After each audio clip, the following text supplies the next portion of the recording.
So in this Canva tutorial video, I'm going to be showing you guys how to use the Face Retouch tool here on Canva. So let's just say, for example, you want to alter a part of someone's face. Maybe you want to make their skin a little bit different, or you want to get rid of a scar, or whatever the case may be.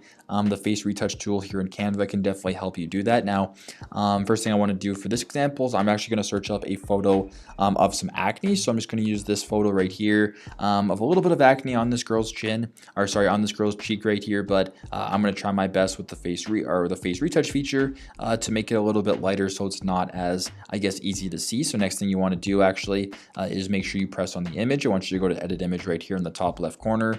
I then want you to press on edit image. I then want you to scroll all the way down to where it says tools. Then I want you to press on the Face Retouch tool. Now, it is in the beta state, so it's not perfect. They're still working on it, but I want you to press on the Face Retouch tool here on Canva.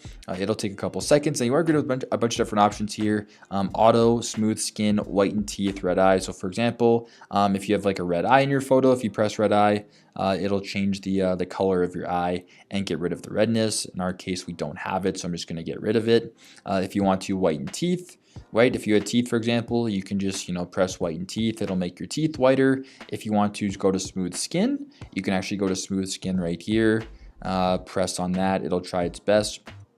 Or if you want to go to intensity, you can make it a little bit, more intense. And as you can tell, it kind of got rid of the redness here. It wasn't perfect, but it got rid of the redness. Now, if you want to slide it all the way to the left, as you can tell, it's a little bit different as there. So I'll just go, for example, here, intensity 100. That's what it looks like if I go to show original. That's what it looked like before. So you can see a little bit of marks there. It's not a perfect system, but it does make it a little bit better. So you can't get rid of the acne in total for this photo, for example. But if you go to show original, that's the original. If you go to what we did now with the smooth skin, it looks a little bit different. So it's not a perfect system, right? Not a perfect system, but it does make it a little bit better. You can kind of play around with it, with whatever image you want, and kind of go from there. So that is how you can use the Face Retouch tool here on Canva, and I hope this video helped.